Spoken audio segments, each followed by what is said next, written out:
Hola, buenas tardes, ¿cómo están? Muchas gracias por estar conectados y gracias también a los que se irán conectando poco a poco. Me da muchísimo gusto estar hoy aquí con ustedes presentando a Eric Mena. Bienvenido, Eric. Gracias, buenas tardes. Buenas tardes. Y me da muchísimo gusto porque la mayoría de las veces, o casi todo el tiempo que hemos tenido todo pues este proyecto, ¿no? De entrevistas con especialistas, pues creo que es la primera vez que tenemos un tema legal que es importantísimo, indispensable en adopción, ¿no? Y pues me da muchísimo gusto, Eric, que estés tú aquí porque además de que, bueno, ahorita estábamos platicando un poquito antes de empezar, ¿no?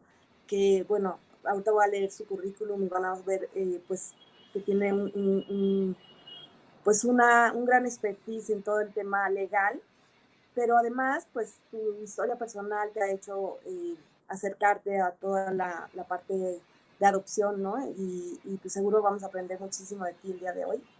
Entonces, bueno, antes que nada, quiero presentarte y quiero presentarles a ustedes a Eric Mena Moreno. Él es abogado de la Escuela Libre de Derecho. Cuenta con estudios de especialidad en propiedad intelectual por el Ilustre Nacional Colegio de Abogados de México, maestría en Derecho Constitucional por el Centro de Estudios Jurídicos y Sociales, máster con especialización en litigación oral por la California Western School of Law, doctorado en Derecho Civil por el Centro de Estudios Superiores en Ciencias Jurídicas y Criminológicas. Es profesor de las cátedras de Derecho Mercantil, Contratos Civiles y Mercantiles, Derecho Fiscal y de Derecho Procesal Civil, Mercantil y Familiar en la Universidad de Claustro de Sor Juana, miembro del despacho Capin Abogados, SC, desde hace 15 años y actualmente socio. Y es papá adoptivo de 2 hijos, de un hijo y una hija. Bienvenido, muy bienvenido, Eric. Muchas gracias. Para mí es un placer estar en esta plataforma.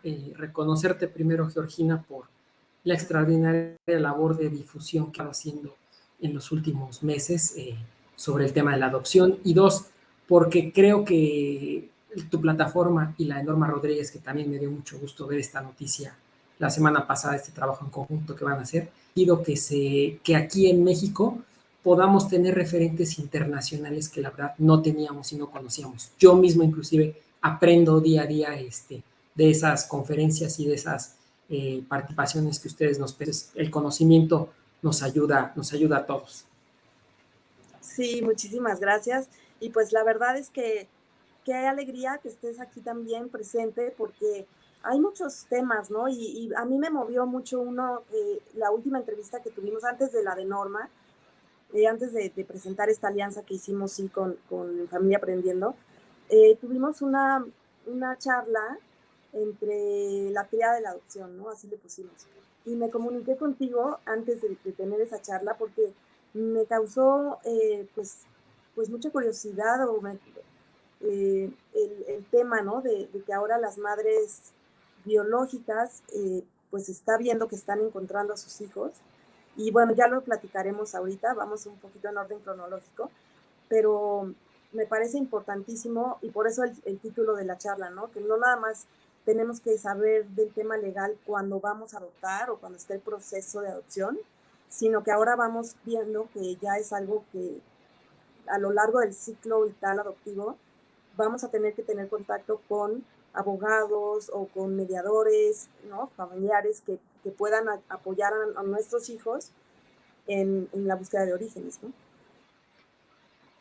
Efectivamente, el proceso de adopción es un proceso multidisciplinario, es algo que la gente siempre tiene que entender, porque evidentemente se requiere la participación de psicólogos, de trabajadores sociales, de pedagogos, efectivamente mediadores y los abogados. Muchas veces, y es un tema muy recurrente que me pasa cuando alguien me busca por teléfono, alguna llamada, me plantean una situación relacionada con temas de adopción y a lo mejor en ese momento la intervención que no es en ese momento, es decir, el abogado sí interviene en el proceso, pero interviene en una etapa muy particular, ¿no? Entonces creo que la manera en cómo titulaste la charla de hablar del pre, del durante y el post puede aclararle mucho a la gente.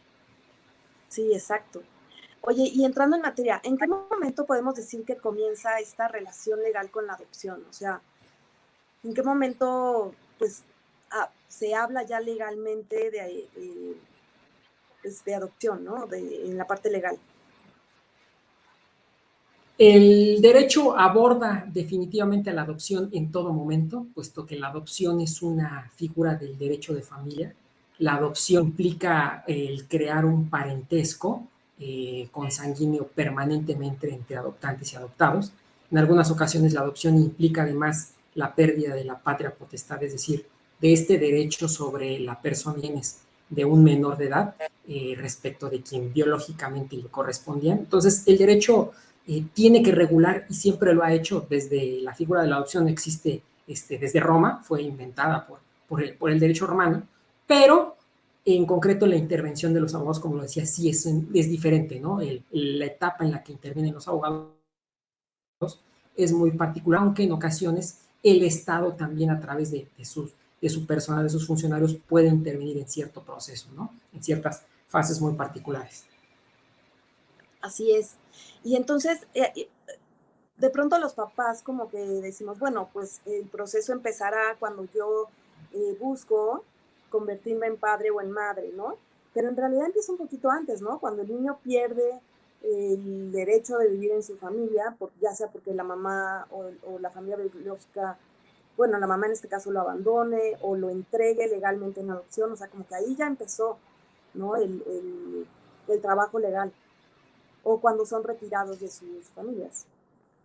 Correcto. Podríamos decir que un tema, la vinculación que se da entre adoptantes y adoptados, con adoptantes me refiero a una persona, una familia, y adoptados un menor o varios, porque pueden ser niños de una misma familia, corren, digamos, procesos separados que eventualmente en un mismo punto se van a encontrar, ¿no? Es como si fuéramos en una carretera de dos carriles que van a la par, ¿no? Entonces, es necesario que se resuelva la situación legal de un menor. Solo se puede dar la adopción cuando la situación particular de ese menor está resuelta, y con esto me refiero efectivamente a, como bien lo advertías, a que se declaró una pérdida de patria potestad, ya sea porque la familia biológica, quien se tenía que hacer cargo de él, no lo ha hecho, porque el menor estuvo expuesto a algún delito, a algún tema de violencia, y dos, o también porque es un menor expósito. Esta es una palabra legal que significa que es un menor que no sabemos nada de él, que no conocemos su origen, literalmente que encuentra la autoridad, ¿no? Entonces, por un lado, va caminando ese proceso que puede, que lo que hay que decirlo, lo que hace que muchas veces el concluir una adopción sea tan larga, porque un niño no puede ser entregado a una adopción hasta que se ha resuelto esa situación, y a veces la gente no, que tiene su primer contacto con este mundo, la adopción, conoce esa situación. Entonces, por certeza de todos, tiene que resolverse ese punto. Y por el otro lado, corre el tema administrativo y eventualmente también judicial de que la autoridad declare que uno o ciertos sujetos para adoptar, porque cumplen con los requisitos de ley y porque una vez realizadas cierto tipo de valoraciones, se determina que estas personas son idóneas para formar esa familia que, insisto, es un vínculo toda la vida, ¿no? La adopción, algunos años en algunos países existió algo que se llamaba adopción simple, que era crear ese parentesco, pero podía ser reversible. Por tratados internacionales en todos los países técnicamente ya no existe la adopción de lo que se llama adopción plena. ¿Y qué es eso? Un vínculo para toda la vida. Exacto. Y mientras esto sucede también, las instituciones o las casas hogar son quienes se quedan con la custodia, entiendo, ¿no? Que ese es no sé si ese es el nombre legal, ¿no? Que se quedan con la custodia del menor mientras se libera y se entrega en adopción. En este caso, ese custodia que ellos tienen, legalmente tienen todo el cuidado y todo el derecho sobre el menor mientras. Así es, esa figura es conocida como tutela, muchas veces es una tutela especial que prevén las leyes civiles de cada estado. El tema de la adopción, para quien no lo sabe, es un tema que es regulado por los códigos civiles de cada estado. Entonces, puede haber una regulación de la adopción, más de regular la adopción, más podría decir hasta 33, porque tenemos también un código civil federal. Entonces, en cada estado hay una regulación particular de la adopción. Y entonces, a partir de ello, casi todas las leyes establecen que obviamente una persona o una institución se pueda hacer cargo de la representación del menor. La diferencia fundamental entre esa tutela o ese acogimiento, en algunas entidades así se le llama hogares, frente a la adopción propiamente dicho, es que la adopción crea el parentesco, crea este parentesco de por vida. Se equipara al menor de edad como si fuera un hijo consanguíneo, es decir, de sangre, de quien adopta, mientras que el otro es esa representación en su persona y en sus bienes. Así es. Ahora, cuando los padres adoptivos recibimos a nuestros hijos, hay como un periodo ahí entre que nos los entregan y se hace el juicio de adopción y nos dan el acta de nacimiento, en donde la verdad es un poquito angustiante, ¿no? O angustioso para los padres, como ese periodo, ¿no? Porque todavía podría ser que a lo mejor la madre biológica diga, me echo para atrás y quiero a mi hijo conmigo, y es quien primero, no sé, tú dime legalmente, es quien tiene la prioridad como para quedarse con el menor. Distinguir dos etapas, y yo mismo voy a levantar la mano y voy a decir, yo sufrí en casa sufrimos esa cierta angustia. Por un lado, una cosa es que se haga la entrega de un menor por una institución pública, y con esto me refiero a los DIFs de los estados, al DIF central, o por otro lado, institución privada, centros de asistencia social, lo que comúnmente conoce la gente como casas hogar, que hagan la entrega del menor. Una forma correcta de hacer esto que decía, se debe de hacer esa entrega cuando esté resuelta la situación jurídica del menor, de tal manera que sepamos que eventualmente lo único que va a tardar es el tema de que se declare por un juez que esa adopción es válida, ¿no? Que este menor ya es hijo de esta persona o de esta familia, de estos dos sujetos, pueden ser hombre, mujer, o hombres, mujeres, parejas del mismo sexo, ya las leyes casi en todos los estados lo permiten, pero es eso, ¿no? Que esté resuelta, porque si no, metemos efectivamente ese problema, que no haya esa certeza, y las personas que están recibiendo ese menor, pues si no, además no tienen claro que es un tema que eventualmente puede presentarse la familia biológica, y tratar de reclamar, y habría un problema, ¿no? Lo que sí sucede, y es una realidad que vivíamos, yo por ejemplo en los procesos que yo viví cuando nuestros hijos llegaron a casa, ya estaba resuelta evidentemente la situación legal de ellos, pero sí me tocó ver una situación muy diferente a partir del año 2019, ¿no? Mi hijo mayor llegó antes de casa, antes de estas grandes reformas que hubo a la Ley General de Niños, Niñas y Adolescentes, que para mí, así lo he definido últimamente en las conferencias, invitaciones que tengo como la tuya, creo que es el gran paradigma legal el que cambió la adopción país. Antes de ese año de 2019, pues era técnicamente las casas hogar, los centros de asistencia, quienes entregaban al menor, pero íbamos como que de la mano con la casa hogar, ¿no? Ellos eran quienes legalmente tenían el acogimiento, la custodia del menor. Y a nosotros nos llegó a pasar, mi esposa y yo tuvimos la duda de, oye, ¿me puedo subir un avión con mi hijo? ¿Puedo tomar un avión con él? Porque pues, tiene un acta de nacimiento con otro nombre y otros no, yo tengo una constancia que me entregó la casa hogar de que ya somos viables para ellos, pero vamos a iniciar un proceso legal. Ahora, a partir de 2019, la ley prevé que hay algo que se llama coadoptivo, que es un documento que firma el Estado a través del DIF, y en el cual el DIF dice, este menor se entregó está en custodia de estas personas, de esta familia, porque es un menor que resuelta esa situación legal, y dos, están ya llevando a cabo los trámites judiciales para concluir esa adopción. Entonces, ese documento nos da una certeza y una tranquilidad legal en cuanto a que pues, yo podría, si necesitara que llevara a mi hija, y así me pasó en este segundo proceso, llevarla al médico, por ejemplo, pues ya tengo algo que puedo exhibir y decir, no soy su papá, no soy su mamá, pero la traigo al médico y yo puedo atender esa diligencia, ¿no? Ir a la escuela, nos pasaba todo, ¿no? Registrarlo. Ciertas instituciones, a lo mejor sin mayor problema, lo inscribían al niño, pero en otras sí decían, oiga, ¿y usted quién es, no? ¿Por qué lo está inscribiendo usted? Entonces, ese es un elemento que a partir de 2019 nos ayuda, el que existe este convenio que Es un paso previo a la sentencia de adopción, pero nos establece por qué lo tengo y lo más importante, es el que declara por qué en ese momento yo me encuentro en cuidado de ese menor, ¿no? Ah, perfecto. Sí, eso da muchísima más tranquilidad. Oye, tenemos un comentario, una pregunta de una persona que nos está escuchando. Dice, soy de Durango, tengo 1 año con guardia y custodia, tengo derecho a adoptar porque aquí se me niega. Tiene 1 año con la Mira, menor. como lo decíamos, correcto. Entiendo, creo en lo que quiere plantear, por eso les decía a la gente es importante que entiendan siempre dos reglas básicas en este tema. Uno, la regulación, insisto, es diferente en cada estado, entonces casi todos los estados tienen conceptos similares, pero es una situación muy, muy particular de estado a estado. Y dos, el tema, insisto, para concluir una adopción tiene que estar resuelta la situación legal del menor.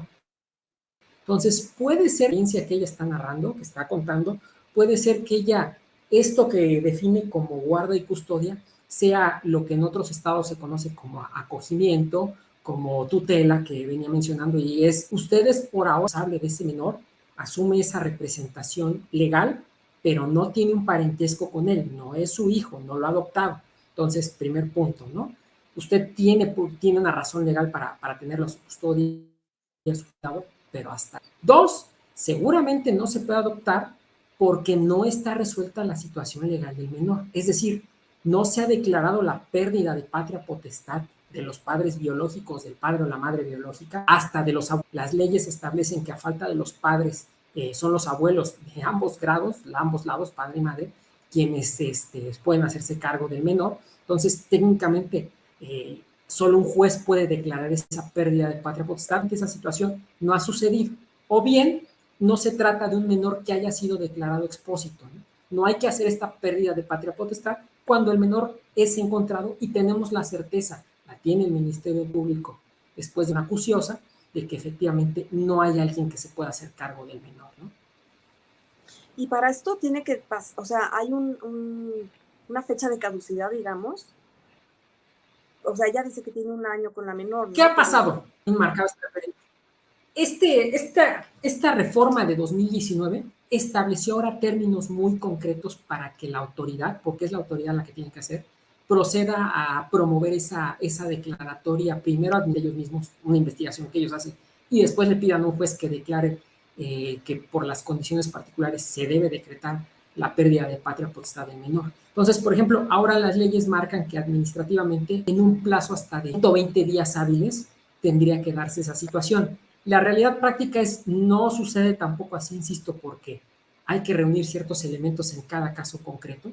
Las investigaciones que tiene que hacer el Ministerio Público, por ejemplo, para tener de que el menor es expósito, o bien a lo mejor del menor, vamos a poner un ejemplo, vamos a empezar a complicar la situación para que entienda la gente, ¿no? A lo mejor este menor, pues el papá ya falleció, la mamá sí vive y los abuelos están desaparecidos, no se sabe nada. Entonces la autoridad pues tiene que obtener acta de defunción del padre para saber que ya murió, investigar y después de búsquedas saber que no hay abuelos, y de la madre pues que sí esté localizada. Entonces, eso es lo que puede llevar cierto tiempo. Entonces, al final del camino, ya la ley ya tiene términos muy concretos para que suceda esto, que antes no sucedía, no estaban esos plazos, pero también quiero que entienda la audiencia que tampoco es a rajatabla, ¿no? No porque lo diga la ley es ese plazo. La realidad práctica es que es un poco más largo, pero en mi experiencia personal creo que sí, de 2019 para acá, podríamos decir que las autoridades en los diferentes estados han tratado de agilizar esos procesos, ¿no? Esos procesos de claro. pérdida de patria potestad o de declaración de una condición de expósito del menor, ¿no? Hay otra pregunta, quizá ya la respondiste, pero la voy a formular. Dice, ¿existen casos donde la situación jurídica del infante no está resuelta y se da una familia ajena el acogimiento preadoptivo? ¿O a fuerza tiene que estar resuelta su situación?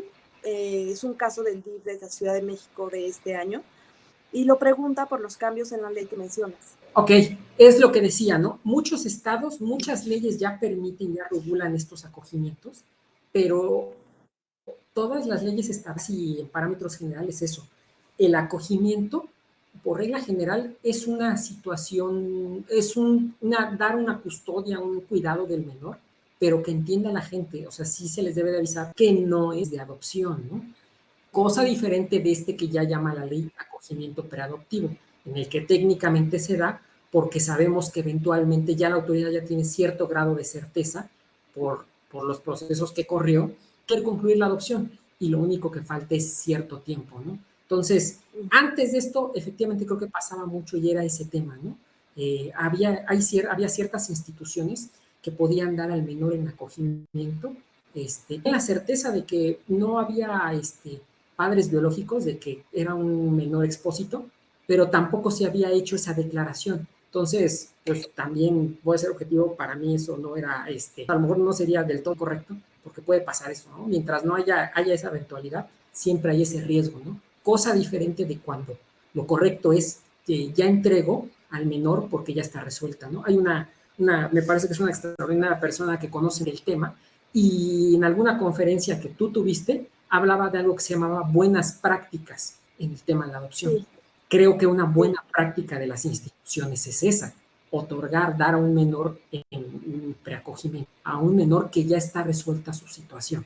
No podemos, no, las instituciones no pueden dar en un acogimiento, si es con fines de adopción, a un menor que no esté resuelta esa situación, porque si no pasa esto, pasan tiempos muy largos, se desespera, la gente no entiende, el proceso se puede complicar y siempre hay ese riesgo de que comparezca o se presente alguien que sí tiene ciertos derechos al menor y evidentemente ahí la ley va a preferirlos a ellos sobre estas que estaban acogiendo, ¿no? Ya, muy bien, muchas gracias. Oye, nos piden que si puedes repetir el nombre del documento legal que mencionaste sobre esta sentencia que asegura que el menor ya se encuentra con sus padres. Se llama convenio preadoptivo o convenio de acogimiento preadoptivo. Lo otorgan ya las instituciones, es decir, a las instituciones me refiero a los DIFs estatales y nacional, estas reformas de 2019. También me parece que un gran acierto que tuvo esta reforma de 2019 es que incorporó dos figuras jurídicas que no existían en nuestro país, que existían en casi todos otros países del mundo, en Europa por una razón de ser, de tener una certeza, que es esto que se llama certificado de idoneidad y certificado de adoptabilidad. El certificado de adoptabilidad es esa declaración administrativa que hizo la autoridad de que ese menor es susceptible de adopción, precisamente porque ya resolvió la situación, ya está resuelta, sabe la autoridad que está resuelta la situación legal. Y el certificado de idoneidad es esa constancia en el DIF, la autoridad, en la que declara que esa persona o esos sujetos son susceptibles para adoptar, que cumplieron con los requisitos de la ley y con las pruebas que marca su propia normatividad, pues eventualmente van a poder adoptar, ¿no? Entonces, tener esos documentos hace que la última etapa del proceso, que es ir con un juez, sea literalmente una petición, una adopción, judicialmente hablando, es una petición, se le pide a un juez algo, no hay una controversia. Caso diferente, por ejemplo, el resolver una patria potestad, si hay un litigio, alguien, el Estado, alguien, una casa hogar, demanda a los padres biológicos del menor para que un juez declare que se les debe de declararla por el incumplimiento a sus obligaciones, por ejemplo. Sí. Entonces, es parte de esto que transformó esta reforma de 2019, el que ahora existan estos documentos que, insisto, buscan dar certeza jurídica, claro. Ese término es fundamental, el que alguien sepa que una situación va a suceder de tal manera y esté tranquilo, ¿no? Que una situación no se pueda revertir arbitrariamente después. Y la existencia de estos dos documentos lo permite. Y justo cuando ya aparecen estos dos documentos es como estas dos carreteras que se unen, ¿no? Ya está el certificado de edad y se unen y listo, ¿no? Okay. Ya cuando los dos documentos, los dos carriles de la carretera van en uno solo, que es literalmente el juicio de adopción. El juicio es la última etapa. El juicio, quien haya vivido este proceso, no me dejará mentir, el juicio puede ser de 2, 3 meses, 4 meses, no más. ¿Por qué es eso? Un juez va a declarar que se cumplieron con los requisitos legales, que estos menores de edad son susceptibles de adopción. Insisto, lo que hace largo el proceso es, primero, resolución legal del menor y, por el otro lado, que declaremos, que tengamos la certeza de que ese sujeto o esas personas son idóneas para adoptar. porque tienen la capacidad adecuada, porque tienen los medios de subsistencia para adoptar y porque también en el campo tuyo y el de ustedes, de los psicólogos, porque son personas que van a poder enfrentar este reto. Yo cuando lo platico este tema, sobre todo con abogados, que es lo que a lo mejor capacitar, trato de darles ese otro contexto que no conocemos nosotros los abogados, que es precisamente la adopción, por ejemplo, implica muchos retos en los que la psicología nos ayuda mucho, ¿no? En esto que ustedes los psicólogos llaman tener esas parentalidades necesarias, ¿no? Porque literalmente vivir este día a día puede ser muy complejo y muy demandante, ¿no? Y lo dice alguien que tiene 2 niños y que, ¿verdad? A veces hay días que mi esposa y yo inclusive nos agotamos. Sí, definitivo. Así es. Es todo un reto y una crianza muy diferente a la que vivimos bueno, yo tengo un hijo biológico, pero también la que se vive con la familia, ¿no? Con sobrinos o que ves una crianza y la crianza adoptiva tiene sus matices y es todo un reto, ¿no? Con muchas satisfacciones, pero también hay que estar muy preparados. Tan esto ha abordado otros campos que, por ejemplo, hace poco tuve la oportunidad, precisamente por esta reforma de 2019, técnicamente todos los estados tienen que empezar a adecuar su marco normativo. Los estados ya lo han hecho. Y, por ejemplo, en Chihuahua expidieron una ley única, se llama ley de adopción, que regula todo el proceso, desde que alguien va y toca la puerta del DIF, porque ahora ya es por conducto del DIF directamente, hasta de la sentencia. Y en esa primera etapa administrativa ya viene establecido en esa norma que, por ejemplo, quienes tengan interés tengan que tomar un taller sobre retos de la adopción o un curso, alguna capacitación, algo que de facto quienes hacíamos este proceso lo hacíamos, pero no porque no hubiera una obligación en una ley, ninguna ley nos pedía esa constancia, era para que efectivamente entendiéramos que era necesario. Hoy en día ya la ley reconoció que es vital la preparación, esta capacitación, porque es la manera de que vamos a poder tener un primer filtro y saber que estos sujetos esta persona puede seguir adelante, porque cumple con ciertos estándares mínimos que nos van a dar la certeza de que este es el camino idóneo, ¿no? Exacto. Sí, estas capacidades suficientes, ¿no? Que no son papás perfectos, pero sí suficientes. Oye, y bueno, pues como decía al principio, hace unas semanas me comuniqué contigo porque pues se presentaron, bueno, presentamos en este espacio a un par de madres biológicas que a lo mejor nos están escuchando por ahí y que ellas comenzaron un proceso de búsqueda de sus hijos. Entonces, a mí me llamó la atención porque yo recuerdo cuando a mí me entregaron a mi hija que me dejaron muy claro, a ver, se da la pérdida de patria potestad de la madre biológica o del padre biológico también, y ellos ya no tienen pues, derecho sobre el niño o sobre el menor, sobre el niño, y entonces, pues la verdad es que yo en ese momento decía, pues me sentía muy segura, ¿no? Decía, bueno, pues ya es, o sea, voy a ser yo bueno, antes que no tenía toda esta idea de todo lo que sabemos ahora, ¿no? Pero yo decía, bueno, soy su madre y no va a haber como que el tema de que venga la mamá biológica y lo reclame y etcétera, ¿no? Después yo fui aprendiendo muchas cosas en el camino y he aprendido que hay que integrar a la madre biológica en la familia y hay que nombrarla y hay que darle un lugar porque lo tiene, porque es madre de nuestros hijos, es madre de mi hija y así se le llama en la casa, ¿no? Mamá. Otras familias le pondrán otro nombre, pero esa es una parte como más psicoemocional.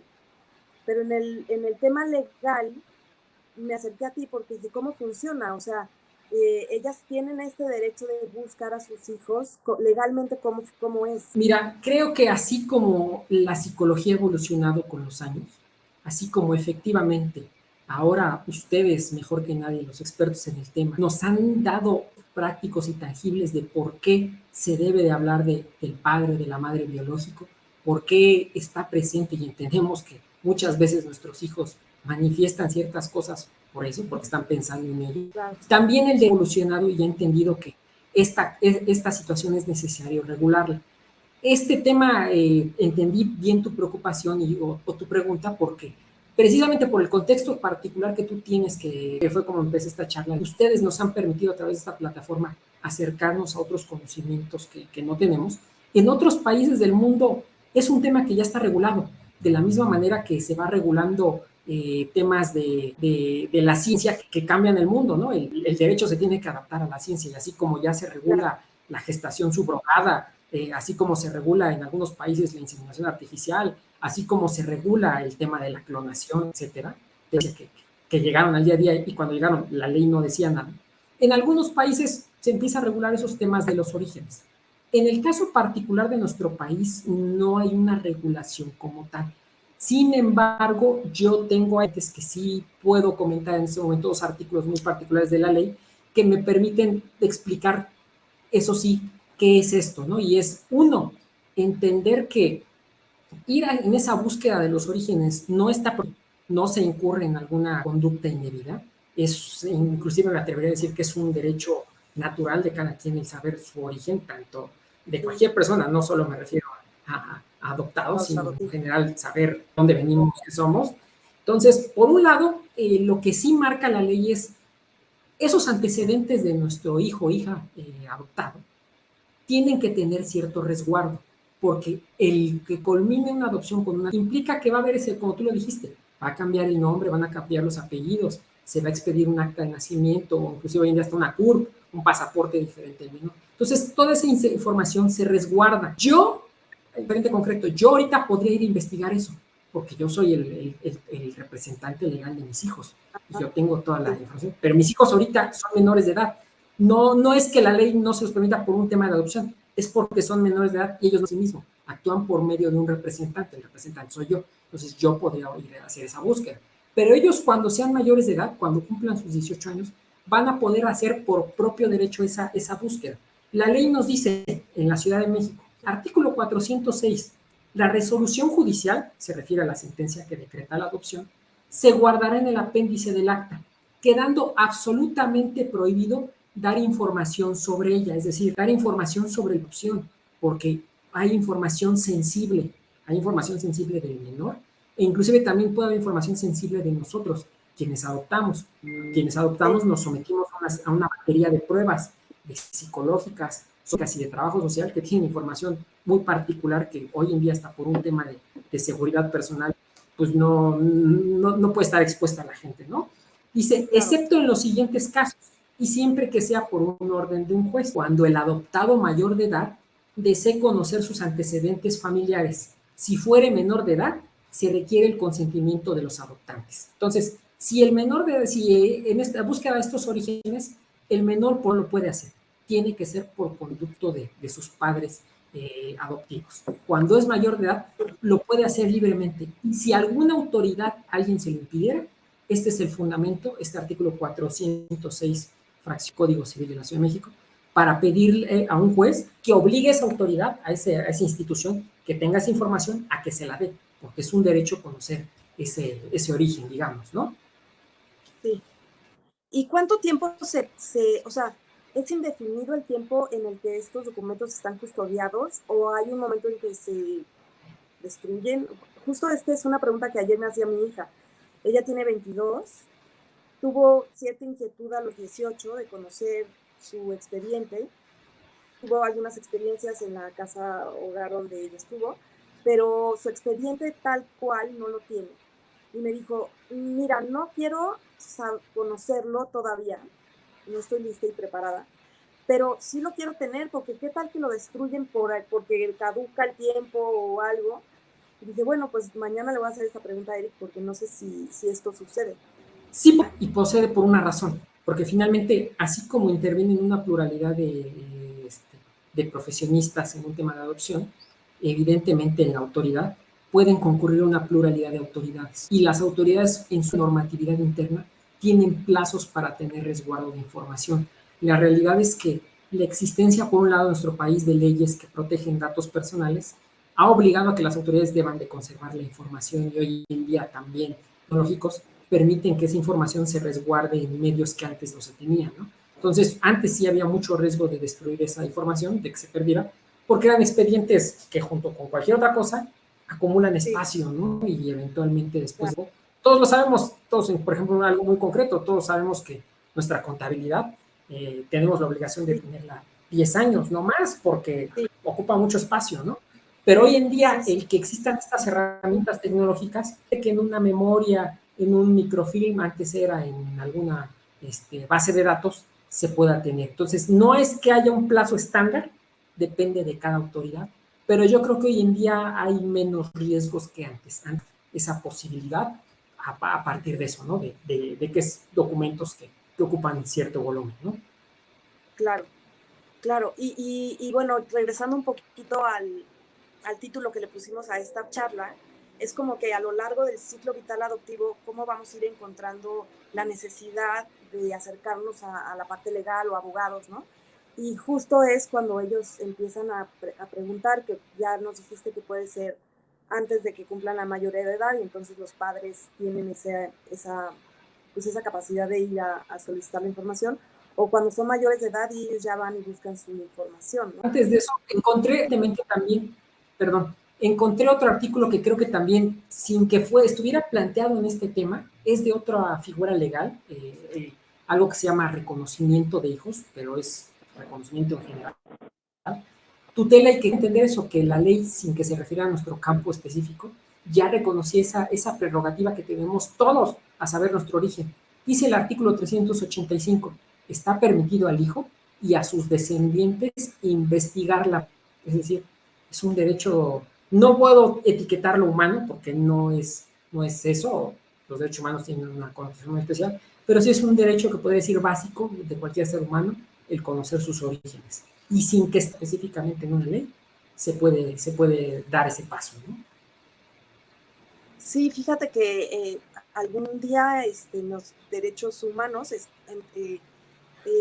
los derechos del niño, más bien, vi que tienen el derecho a conocer su identidad. Y pues aquí estamos hablando justamente de su identidad, ¿no?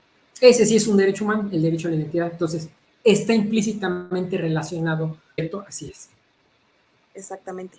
Oye, y entonces en el caso de las madres biológicas que buscan a sus hijos, o sea, también es un derecho que tienen ellas de buscar pues al hijo que en un momento entregaron una adopción o que no pudieron cuidar y que fue retirado, no sé. Hay mil historias, ¿no? Mil historias diferentes. Pero en el caso que presentamos la vez de hace un mes más o menos, pues eran dos madres y una de ellas prácticamente logró reunirse con su hijo, porque pues también ahora las redes sociales pues abren mucho esta posibilidad.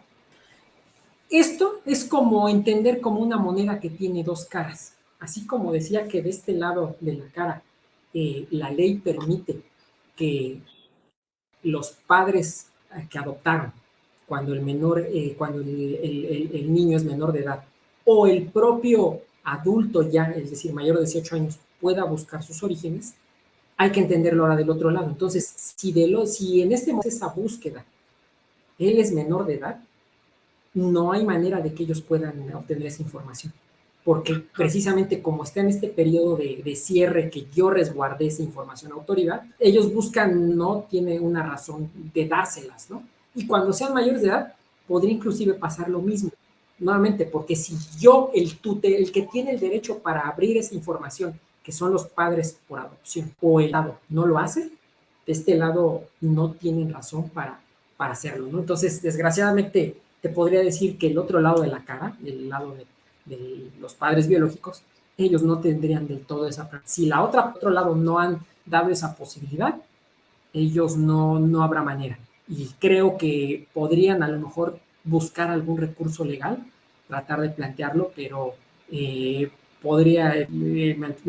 con pocas expectativas a que alguna autoridad judicial, un juez, otorgara un derecho de este tipo, ¿no? Precisamente porque estoy preservando, no sé del otro lado qué estén pensando, y por certeza legal, por seguridad jurídica, debo de proteger del otro lado. Sí, aunque en realidad se están dando ya las situaciones, ¿no? O sea, incluso también de hermanos biológicos que buscan al hermano que fue entregado en adopción y lo encuentran, a veces incluso antes de que lleguen a la mayoría de edad, ¿no? Entonces los papás como que se encuentran en esta situación de, estoy de acuerdo que pues llegó el hermano o la hermana y quieren conocer a mi hijo o mi hija porque es su hermano, pero ¿cómo lo hacemos, no? O sea, en la parte psicoemocional, pues he podido acompañar algunos de estos casos, pero en la parte legal, ¿cómo funcionaría? O sea, porque se están dando ya los casos, ¿no? Ahí te podría, no, como no es la misma moneda, no estamos hablando de esos dos sujetos, Sí, padres biológicos e hijos biológicos, sino que sí, los hijos, los dos hijos biológicos están en un mismo plano de igualdad, ahí operaría diferente. La audiencia que nos escucha, que no son abogados, el derecho no solo se crea por leyes, el derecho se crea por sentencias también. En algunos países la intervención de los jueces es fundamental. Y en algunos países, los tribunales, pues que efectivamente es una situación diferente la que viven hermanos. Entonces, los tribunales han construido esta explicación de decir, entre ellos sí puede haber esa compatibilidad de esencia. Hay un referente que sí existe, por ejemplo, en los tribunales mexicanos. En algún momento hay algunos casos de sentencias que la Suprema Corte ha resuelto en nuestro país en materia de adopción. Y en una de esas sentencias que estableció una vez, por ejemplo, se trató de una adopción que se da una primera adopción de dos hermanos, eran tres biológicamente, se da una primera adopción a una familia mexicana. Ellos no sabían que existía el otro hermano, no tenían ese contacto, sabían que existía, pero no estaba ubicado. Ese hermano estaba en otra institución y se le da en adopción a otra familia, pero ahora una familia internacional. Los padres biológicos, viendo tener todavía derechos, no obstante que ya la primera opción ya estaba concluida, la segunda no, estaba en trámite, pretenden a través de un procedimiento, de un amparo, suspender esa segunda adopción e inicialmente un juez la paraliza, pero cuando el asunto, la corte, con esto que te decía, nuestros tribunales también construyen derecho, incorpora conceptos que son propios suyos de ustedes de la psicología y que ahora en el derecho necesitamos, como el tema de decir, oye, este menor de edad ya está vinculado a esa familia que lo está adoptando. De facto ya era una familia francesa con la que tenía viviendo años. Ya lo único que faltaba era el trámite. Y además, ellos pretendían decir, es que la primera adopción fue nula, debería ser nula, que no se entregó a los tres en conjunto, se entregaron a dos. Bueno, se entregaron a dos en ese momento y resolvió en la corte, porque solo sabía esa casa hogar que había dos, ellos tenían nada más a dos. Entonces se cumplió con la prerrogativa que sí marca la ley de que cuando hayan preferentemente se entreguen en una sola familia, pero también hay veces que no es posible, los tribunales han entendido, pues que hay que ser prácticos, ¿no? Y no siempre se puede. Entonces, ¿a qué voy con esto? Que una situación del día a día, era una ley que nos diga cómo se iba a solucionar, la Corte entendió bien cuál era el mecanismo correcto, idóneo, ¿no? Y prefirió proteger, por un lado, esa primera adopción que además fue correctamente otorgada, y esta segunda adopción que estaba suspendida, dejarla adelante y que corriera, porque de facto, insisto, ya era una familia que ya existía como tal, ¿no? fíjate, sí. Pues sí, son como que vamos de la mano, ¿no? Al final nos vamos ayudando entre profesiones, ¿no? Para ir entendiendo y comprendiendo cómo deben de manejarse las cosas y a veces cómo es como ya está sucediendo y hay que empezar a dar un marco legal a lo que ya está pasando. Hablar un poquito de la mediación en adopción, porque esto también empieza, como los hijos empiezan en algunos casos a querer encontrar su origen, a su familia biológica, pues yo he tenido la oportunidad de platicar con mediadores de España que se dedican a eso, ¿no? A hacer el encuentro y me gusta mucho cómo respetan a las dos partes, ¿no? Tanto a la familia biológica como que el hijo no puede llegar así de sopetón de, pues soy tu hijo y quiero conocerte o quiero saber qué pasó, sino porque, bueno, no podemos invadir la vida y la historia de una persona, ¿no? Que en algún momento dio en adopción a su hijo. Y del otro lado también, también se protege al hijo para qué quieres conocer, ¿no? A la familia biológica. Pues para saber información o para, ¿no? Entonces como que se va protegiendo de los dos lados y se va llegando como a un punto en el que ya se da el encuentro. En México, ¿cómo funciona esto? Porque yo no conozco de mediadores, tanto o que sean psicólogos o que sean abogados, porque hay de las dos profesiones que se dedican a la mediación en adopción. Y tú desde tu lugar, desde tu lugar de trabajo, ¿conoces mediadores que se puedan dedicar a esta función? Mira, nuevamente, un referente. Precisamente algunos países están más avanzados que nosotros y cuestiones prácticas del día a día son incorporadas por el derecho. Esos mediadores como tal, que estos que tú conociste en España, cumplen esa función de dar este acercamiento de una manera ordenada, protegiendo sentimientos, personas de estos dos sujetos que se encuentran, no existen como tal en nuestro país, no están regulados de esa manera. Por eso tú bien lo advertías, pueden ser psicólogos o pueden ser abogados. En nuestro país existen médicamente abogados, pero es un reconocimiento que la ley le hace a un sujeto para resolver conflictos, pero conflictos desde un punto de vista legal, ¿no? Es decir, un divorcio, un tema de una pensión alimenticia puede ser resuelta a través de un mediador. Un tema de una casa, de un litigio, de pago de un precio, puede ser resuelto con un mediador. Y los mediadores en nuestro país son que el Estado certifica con ese carácter. Lo que sí existe hoy en día es, me parece que hay algunos profesionistas que como yo hemos tenido la necesidad de entender algunos conceptos que no son propios y que se han ido involucrando en ramas de la psicología. Entonces hay abogados que ya especializados en derecho familiar, que sí han tomado ya cierta capacitación y que tienen herramientas, por un lado, para facilitar acción y asimismo para entender cuestiones del campo de la psicología, que así como ustedes necesitan esas herramientas para intervenir clínicamente a alguien en una entrevista, en una consulta, ignorarla y no generar un conflicto en vez de dar una solución, así hay abogados, como los he entendido, que se están preparando, pero no porque el Estado les reconozca ese carácter, es más como una herramienta para facilitar un diálogo, ¿no? Exacto. Pues bueno, ahí ya hay un nicho, ¿no?, de oportunidad para, pues, formar abogados, mediadores que estén especializados más en este tema, porque pues ya los chicos están haciendo sus búsquedas, ¿no? Exacto, es un tema que el derecho no tiene por qué regular todo en nuestra vida, pero sí hay aspectos del día a día que cansan, por eso daba los ejemplos muy concretos de, por ejemplo, de la gestación subrogada, clonación, inseminación, que hubo la necesidad de regular por el derecho. Creo que estos referentes un día igual va a suceder, van a ser, así como, por ejemplo, un tema muy concreto que puedo utilizar para que la gente entienda, ¿no? Un concepto de la psicología que incorporó el derecho y que incorporó mal un momento, y se quiere afortunadamente, fue este tema de del cuando los padres generan cierto conflicto a los hijos, la llamada alienación parental.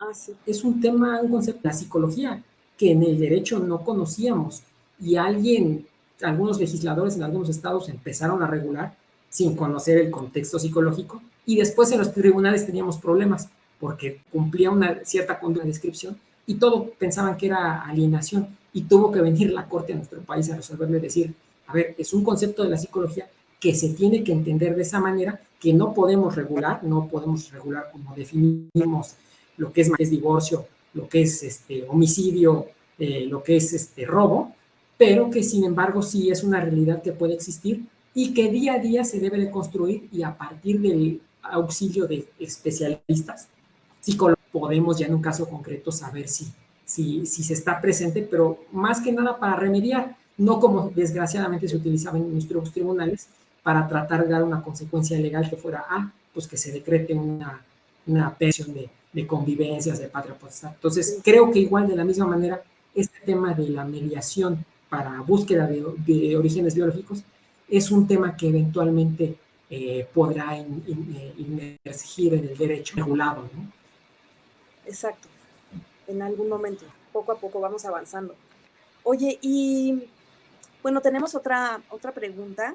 Dice, ¿el DIF está obligado a entregar el certificado de idoneidad en caso de que no lo haya entregado después de 7 meses de la entrega de la carta de viabilidad? Ok, la realidad le diría, es su derecho. Si usted obtuvo su certificado de idoneidad, la autoridad se lo tendría que entregar. Entonces, la realidad también es, yo le diría, seamos prácticos, a veces los abogados tenemos que ser así, y es un dicho muy famoso, es no se pelee usted con la cocinera. Entonces, ¿a qué voy con esto?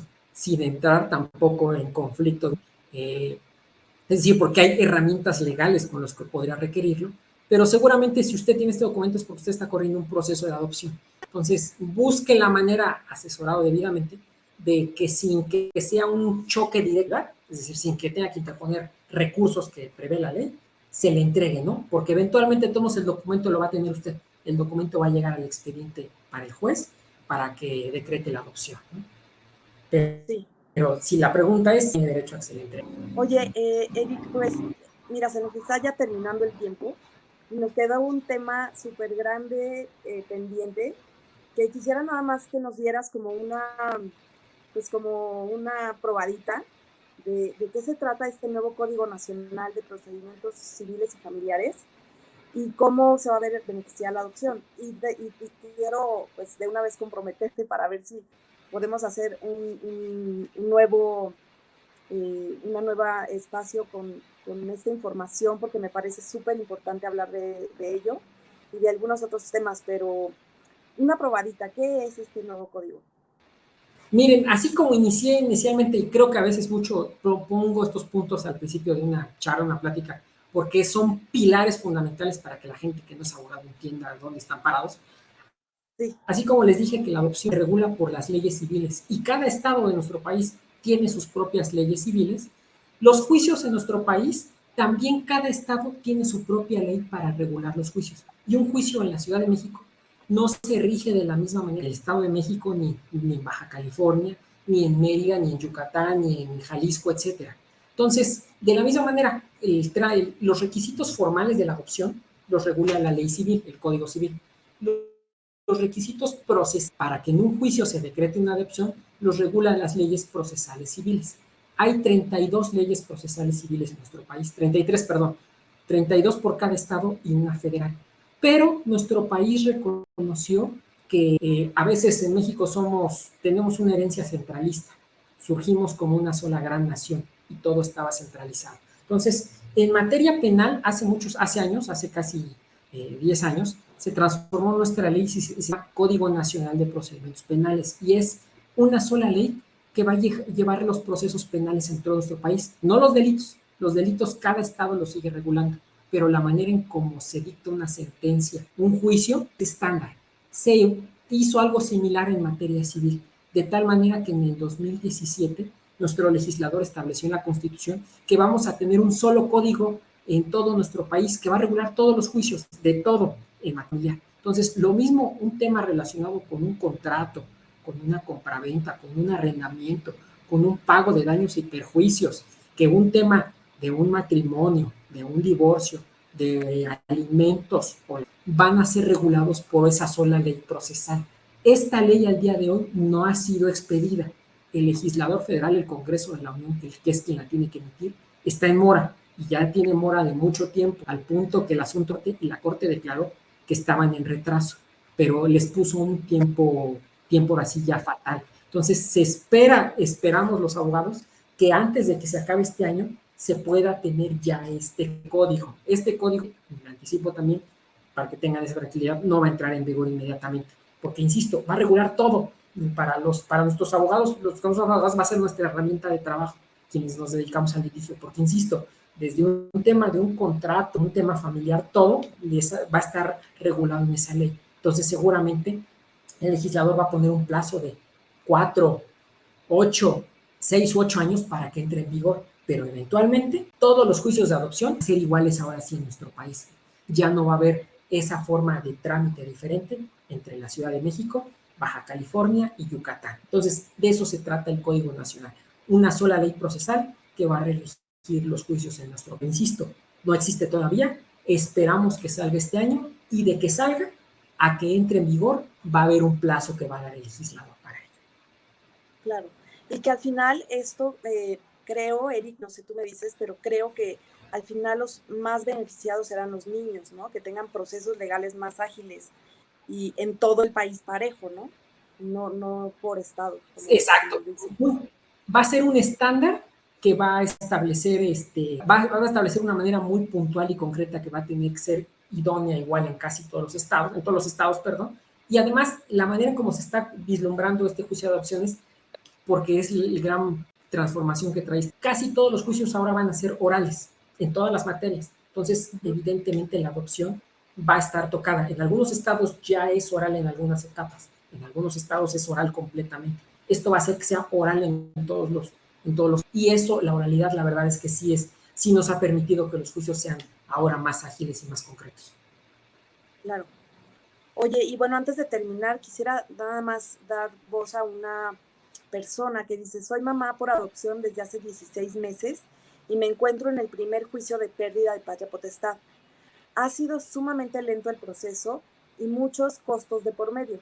¿Existe en México algún apoyo financiero para estos procesos? No hay ayudas financieras porque evidentemente es un tema particular quien decide adoptar. Es aquí donde estamos viendo lo que estabas, como empezamos la charla. No a decirle a lo mejor que a esta persona, también estoy leyendo la pregunta en Facebook, efectivamente, pero desde la concepción estamos mal. No es mamá por adopción, puesto que como no se ha resuelto esa situación de patria potestad, no ha obtenido esa sentencia de adopción. Es ahí donde decíamos esto. También las instituciones que están involucradas en los temas deben de tener esa buena práctica de acompañar a las familias únicamente cuando las situaciones legales de los menores están resueltas, porque si no puede pasar esto. Yo tengo en acogimiento a mi hijo, de facto, yo sé que de facto podríamos decir que está adoptado porque no van a aparecer esos chicos, no están lo que sea, pero legalmente no hay esa declaratoria, entonces formalmente no hay esa sentencia que diga que ya adoptó, y como no hay esa sentencia, no puede obtener los demás documentos legales que necesita. Pues sí, qué interesante poderlo plantear de esa manera, ¿no? Y reconocerlo así. Y bueno, pues se quedan muchos temas en el tintero, se me ocurren muchos, pero bueno, incluso aquí una persona de la audiencia dice, ojalá que haya una segunda parte, y pues yo creo que sí la vamos a tener porque hay muchos temas, ¿no? Legales que hay que pensar, ¿no? Desde la parte familiar, la parte institucional. Entonces, pues Eric, te agradezco muchísimo tu tiempo y esta forma tan clara de explicarnos, ¿no? Cada concepto. Y pues te esperamos para una nueva emisión de este tema legal. Yo encantado de poder seguir participando contigo, muchas gracias, con gusto tomo la invitación, y a la gente de tal manera, de la misma manera en como ustedes los psicólogos, tenemos que acercarnos a los, cuando son especialistas en un tema muy particular, de la misma manera este tema no puede ser abordado por cualquier abogado. Si requieren, busquen abogados que tengan conocimiento en la materia para que los obviamente, y también de forma honesta, les puedan decir, como lo dijimos ahorita y que era el objetivo principal de la charla, que los abogados no intervenimos en todo el proceso, ni tenemos por qué tener completamente eso, ¿no? Son equipos, son grupos multidisciplinarios, en una adopción juegan varios factores, y los abogados sí somos uno importante, pero no el único. Exactamente. Y bueno, pues tú ya eres uno de estos abogados a quien podemos recurrir. Muchas gracias, Eric. Y pues gracias a todos los que estuvieron aquí presentes por sus preguntas, por sus comentarios. Y pues nos vemos muy pronto en otra charla. Y con Eric prometido que haremos una nueva plática. Muchas gracias y nos vemos pronto. Gracias. Hasta luego. Hasta